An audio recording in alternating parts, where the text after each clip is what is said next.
क्या तुम्हें ग्रिम कहानियों में स्लीपिंग ब्यूटी, सोने वाली राजकुमारी की पुरानी कहानी याद है? बहुत समय पहले एक राजा और रानी थे। उनकी शादी को कई साल हो गए थे, पर उनका कोई बच्चा नहीं था। एक रात अचानक रानी के गहनों के डिब्बे से एक परी निकली। उसने उदारता से रानी की इच्छा पूरी करने में मदद करने की पेशकश की। परी ने रानी को धीरे से बताया कि अगर वह उसके बताए रास्ते पर चलती है तो उन्हें अपना बच्चा जरूर मिलेगा। उसी रात रानी ने पूरी उम्मीद के साथ परी की बात मानी। जल्द ही रानी ने एक राजकुमारी को जन्म दिया। राजा बहुत खुश हुए और तुरंत एक भव्य दावत रखी। उन्होंने राज्य की परियों को न्योता दिया। राज्य में कुल 8 परियां थीं, लेकिन राजा के पास सिर्फ 7 सोने की थालियां थीं। इसलिए उन्हें मजबूरी में एक परी को कम बुलाना पड़ा। जब दावत खत्म होने वाली थी तो परियों ने राजकुमारी को आशीर्वाद देना शुरू किया। पहली ने अच्छे गुण दिए, दूसरी ने सुंदरता और बाकी ने भी दुनिया की हर अच्छी चीज उसे दी। तभी एक बिन बुलाया मेहमान अचानक आ पहुंचा।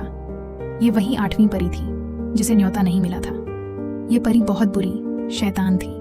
राजा द्वारा खुद को न बुलाए जाने पर वह बहुत गुस्सा हुई और उसने बदला लेने की सोची। उसने राजकुमारी पर एक बुरा शाप दिया।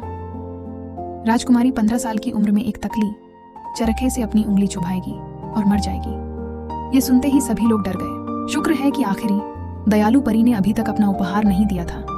हालांकि वह बुरी परी के शाप को पूरी तरह खत्म नहीं कर सकती थी, पर उसने सुधारने का फैसला किया।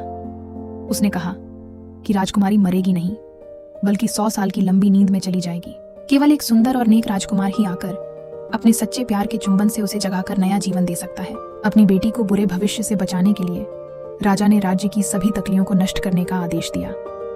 समय बीतने के साथ परियों का आशीर्वाद राजकुमारी में दिखने लगा। वह सिर्फ सुंदर और बुद्धिमान ही नहीं, बल्कि दयालु और सभ्य भी थी। राजकुमारी के 15 साल की होने पर राजा और रानी ने सोच समझकर उसे दूसरे देश में शादी करने का फैसला किया। उन्हें उम्मीद थी कि इससे वह बुरी परी के शाप से बच जाएगी। राजा ने बहुत ध्यान से चुना और अंत में पड़ोसी राज्य के एक राजकुमार को चुना।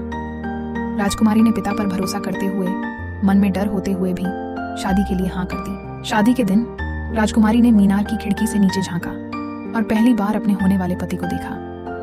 मगर यह राजकुमार उसके मन में बने बहादुर योद्धा की छवि से बिल्कुल अलग था। वह घमंडी था और उसका व्यवहार भी अच्छा नहीं था। राजकुमारी ने इस शादी से साफ मना कर दिया। वह सीधे महल की छत पर गई और एक हमेशा बंद रहने वाले छोटे कमरे में छिप गई। कमरे के अंदर एक बूढ़ी औरत तकली चरखा चला रही थी।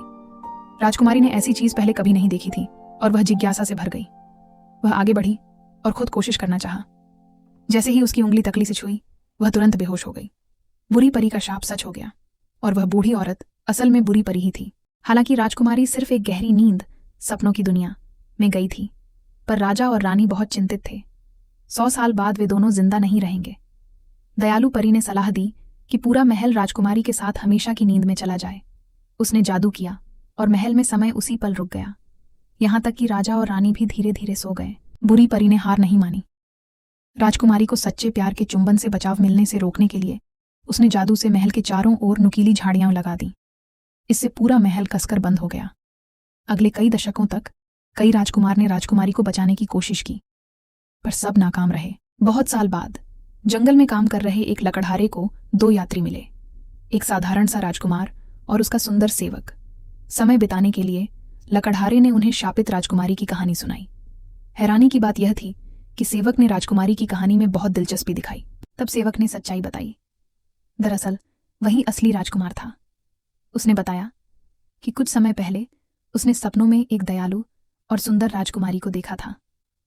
सच्चा प्यार पाने के लिए उसने अपने सेवक से अपनी जगह बदल ली। लकड़हारे की कहानी सुनने के बाद उसे लगा कि यह सोती हुई राजकुमारी ही उसके दिल की रानी है।